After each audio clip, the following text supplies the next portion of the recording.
Selamat siang pemirsa, Kilas Nusantara edisi COVID-19 hari ini hadir lebih awal untuk menyajikan berita rangkuman seputar penanganan pandemi di tanah air. Dengan berita pertama mengenai perpanjangan pembatasan mobilitas di tengah situasi pandemi saat ini. Tadi malam pemerintah resmi mengumumkan bahwa PPKM Jawa Bali diperpanjang hingga 16 Agustus mendatang.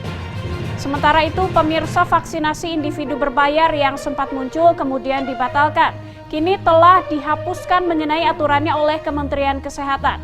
Sebelumnya hal ini tercakup dalam aturan pelaksanaan vaksinasi gotong royong. Dan tentu saja demi mencegah penyebaran paparan virus lebih lanjut, berbagai upaya dilakukan. Misalnya Korem 102 Panju-Panjung Kalimantan Tengah mendirikan rumah sakit lapangan TNI AD terpusat di Jalan Diponegoro, Kota Palangkaraya. Simak informasi selengkapnya berikut ini. Dalam proses keputusan detail ini pun kami telah berkomunikasi dengan cermat dengan Pemerintah memutuskan kembali memperpanjang pelaksanaan pemberlakuan pembatasan kegiatan masyarakat atau PPKM berbasis wilayah Jawa dan Bali mulai 10 hingga 16 Agustus mendatang. Masyarakat diminta tetap waspada terhadap virus SARS-CoV-2 dengan menerapkan protokol kesehatan dalam kehidupan sehari-hari. Sementara pemerintah juga akan memasifkan kegiatan 3T, tracing, testing, dan treatment, atau pengujian, penelusuran, dan perawatan. Hal itu disampaikan Koordinator PPKM Jawa Bali Luhut Binsar Panjaitan dalam paparan media yang digelar secara virtual pada 9 Agustus.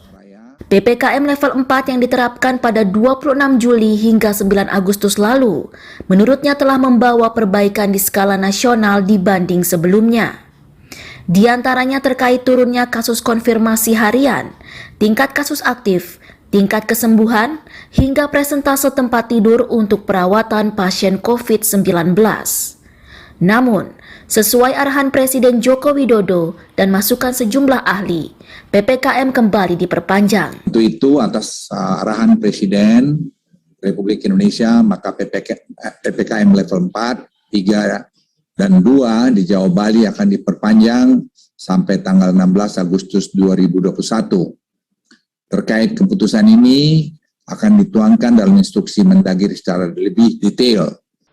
Dalam detail keputusan tersebut, jelas Menteri Koordinator Bidang Kemaritiman dan Investasi itu, pemerintah berkomunikasi secara cermat dengan berbagai pihak, seperti kalangan industri, sehingga detail pelaksanaannya sudah dipersiapkan oleh berbagai asosiasi.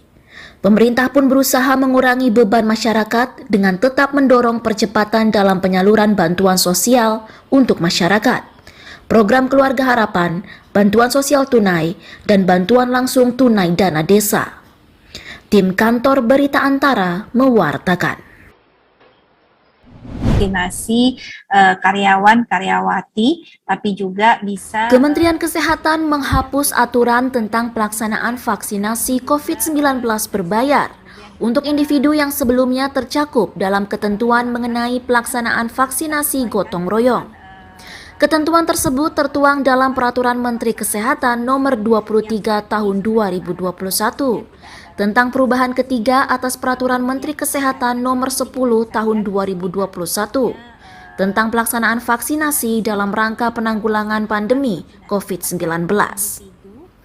Aturan itu, seperti dijelaskan juru bicara vaksinasi COVID-19 Kementerian Kesehatan, Siti Nadia Tarmizi kepada Antara, pada 9 Agustus, merupakan perubahan atas Peraturan Menteri Kesehatan Nomor 19 Tahun 2021, di mana dalam ketentuan itu memuat aturan mengenai vaksinasi individu berbayar melalui skema vaksinasi gotong royong.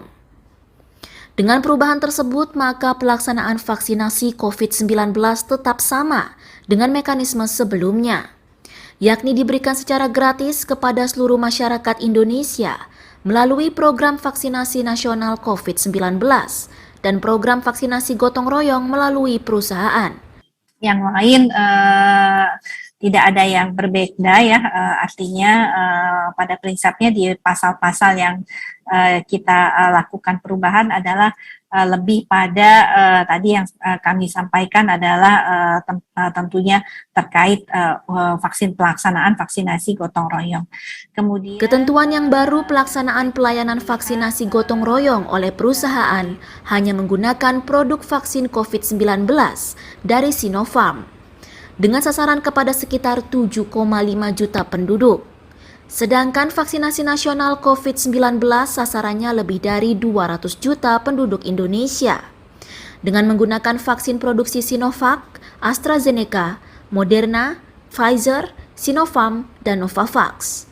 Dari Jakarta, Fazar Ilham, Kantor Berita Antara mewartakan.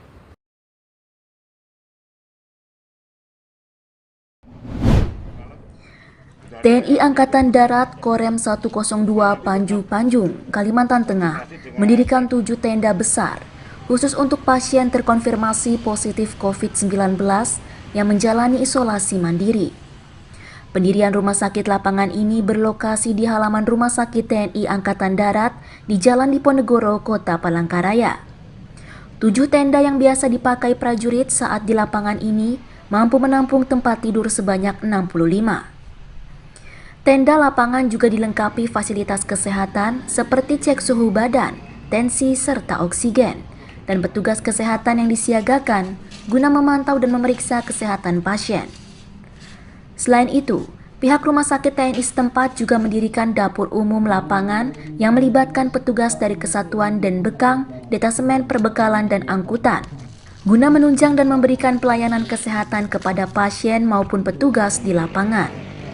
Komandan Korem 102 Panju-Panjung Brigjen TNI Purwo Sudaryanto menjelaskan pendirian rumah sakit lapangan ini sebagai sarana pelayanan bagi pasien yang tidak tertampung di beberapa rumah sakit di Palangkaraya. Dalam pengawasannya, petugas rumah sakit TNI bekerja sama dengan Dinas Kesehatan kota setempat. Sehingga masyarakat yang bergejala ringan ataupun OTG, kita laksanakan isolasi mandiri terpusat, salah satunya di sini.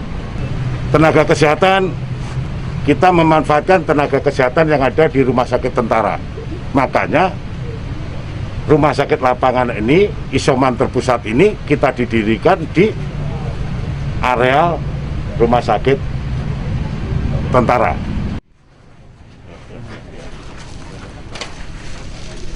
Ini oksigennya ya.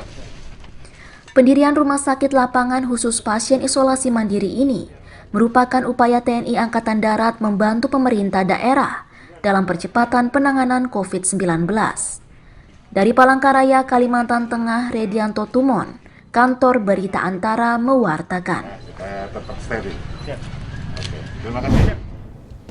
Pemirsa, sekian kabar terbaru COVID-19 yang kami sajikan hari ini. Sore nanti saksikan Kilas Nusantara edisi khusus Tahun Baru Islam yang tayang pukul 17.00 waktu Indonesia Barat.